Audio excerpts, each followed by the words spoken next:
मिरजेत छत्रपती शिवाजी क्रीडांगण बचाव कृतीची स्थापना होणार. क्रीडांगण येथे झालेल्या भ्रष्टाचाराची पोलखोल करण्यास सामाजिक कार्यकर्ते नितेश कांबळे यांचा इशारा. मिरजेतील ऐतिहासिक छत्रपती शिवाजी महाराज क्रीडांगणाची दुरावस्था झालेली आहे. कोट्यावधींचा निधी खर्च करूनही पावसाळ्यामध्ये या क्रीडांगणाची तलावामध्ये रूपांतर होत असल्याने खेळप्रेमींच्या मोठ्या प्रमाणात संताप व्यक्त केला जातो आहे. माजी खेळाडू आणि सामाजिक कार्यकर्ते नितेश कांबळे यांच्या मार्गदर्शनाखाली लवकरच क्रीडांगण कृती समिती तयार, सुसज्ज आणि भव्य क्रीडांगण करण्यासाठी लढा उभारण्याचा इशारा नितेश कांबळे यांनी दिला आहे. यावेळी प्रशांत माने, शब्बीर शेख, राजू कांबळे, अशोक कांबळे, आकाश कांबळे, अप्पा साबळे, डीजे कांबळे, जमीर जमादार, अवैध शेख, मलिक नाईकवाडी यांच्यासह माजी खेळाडू उपस्थित होते. छत्रपती शिवाजी महाराज क्रीडांगणमधून अनेक उत्तम खेळाडू निर्माण झाले, पण आज या छत्रपती शिवाजी क्रीडांगणची अवस्था पाहून माजी खेळाडूंच्यामध्ये संतापाची लाट उसळली आहे. मोठ्या प्रमाणात कोट्यावधीचा निधी या क्रीडांगणासाठी खर्च करण्यात आला. याबाबत महापालिकेकडे याचा पाठपुरावा करून भ्रष्टाचाराची चौकशी करण्याचा इशारा नितेश कांबळे यांनी दिला आहे. आज आपण मिरज नगरीमध्ये छत्रपती शिवाजी क्रीडांगण या परिसरामध्ये सगळेजण इथं जमलो आहे. सर्वप्रथम मी सर्व पत्रकारांचे मनापासून आभार व्यक्त करीन की त्यांनी आज त्यांच्यासाठी खेळाडूंच्या विषयासाठी अत्यंत मोलाचा त्यांचं योगदान दिलेलं आहे.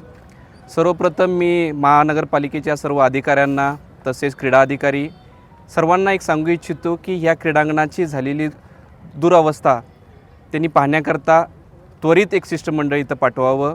ह्या क्रीडांगणामध्ये अत्यंत लोभ नाईक डोळ्यानं पाहण्याचे असे क्रीडांगणाचे सामने इथं झालेले आहेत. या क्रीडांगणाची आजची अवस्था बघितल्यानंतर अतिशय दुःखद वेदना मनाला झाल्या की या क्रीडांगणाची अवस्था इतकी बिकट झालेली आहे की इथं जे खेळाडू आजपर्यंत निर्माण झाले त्यांच्याही डोळ्यात आज इथं क्रीडांगण बघितल्यानंतर अतिशय डोळे पाणवले होते. मी सर्व क्रीडा अधिकारी, मनपा क्षेत्रातील सर्व कर्मचारी, आयुक्त साहेब असतील, पालकमंत्री असतील, या सर्वांना नम्रतेची विनंती करतो आहे की भारतीय जनता पार्टीच्या माध्यमातून या क्रीडांगणासाठी भरघोस असा विकास निधी इथं देण्यात आला होता, पण त्या विकास निधीचा उपयोग काही माजी नगरसेवकांनी आपल्या बुद्धीचं तारे तोडून ह्या क्रीडांगणाचं अतिशय दुर्गंधी अशी अवस्था करून ठेवलेली आहे. मी सर्व खेळाडू रसिक प्रेक्षकांना एक सांगू इच्छितो की येणाऱ्या कालावधीमध्ये सर्वांनी या क्रीडांगण बचावसाठी सर्वांनी पुढे यावं. सर्वांच्या मदतीनं आपण पुनर्जीवित करून हे क्रीडांगण उभा करू व तसेच महापालिकेच्या सर्व अधिकाऱ्यांना, आयुक्त साहेबांना माझी एक कळकळीची विनंती आहे की ह्या प्रकरणामध्ये जे कोणी भ्रष्टाचारी व दोषी असतील त्यांच्यावर कडक कारवाई करावी. अन्यथा इथून पुढं येणाऱ्या सर्व आंदोलनाला, होणाऱ्या तीव्र आंदोलनाला महापालिका, प्रशासन व अधिकारी जबाबदार राहणार आहेत. छत्रपती शिवाजी क्रीडांगणाचा इतिहास हा मिरजेसाठी अतिशय महत्त्वाचा आहे. हे ऐतिहासिक क्रीडांगण आहे. या क्रीडांगणातून फुटबॉलपटू अनेक तयार झाले, जे सरकारी कर्मचाऱ्यांमध्ये भरती झाले, काही पोलीस कर्मचारी म्हणून भरती झाले, काही रेल्वे क्षेत्रामध्ये भरती झाले. ह्या क्रीडांगणामध्ये मिरजेचे प्रसिद्ध डॉक्टर ही सुद्धा हे या क्रीडांगणामध्ये तयार झालेत. गेल्या 10 वर्षापासून या क्रीडांगणामध्ये एकही विद्यार्थी, एकही पोलीस कर्मचारी असे तयार झालेले नाहीत.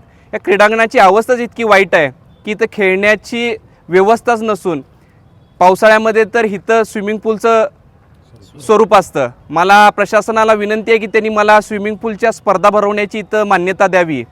मी ह्या सर्व अधिकाऱ्यांना आज सांगू इच्छितो की ह्या येणाऱ्या कालावधीमध्ये पावसाळ्याच्या आधी या क्रीडांगणाची स्वच्छता तसेच हे क्रीडांगण लिफ्ट वर उचलून सर्व खेळाडूंच्या मार्गदर्शनाखाली, विशिष्ट अधिकाऱ्यांच्या मार्गदर्शनाखाली या क्रीडांगणाची कशी व्यवस्था करता येईल हे त्वरित करावं. अन्यथा या येणाऱ्या कालावधीमध्ये सर्व खेळाडूंना घेऊन मी रस्त्यावर उतरल्याशिवाय राहणार नाही. Bureau report, SPN Marathi, Miraj.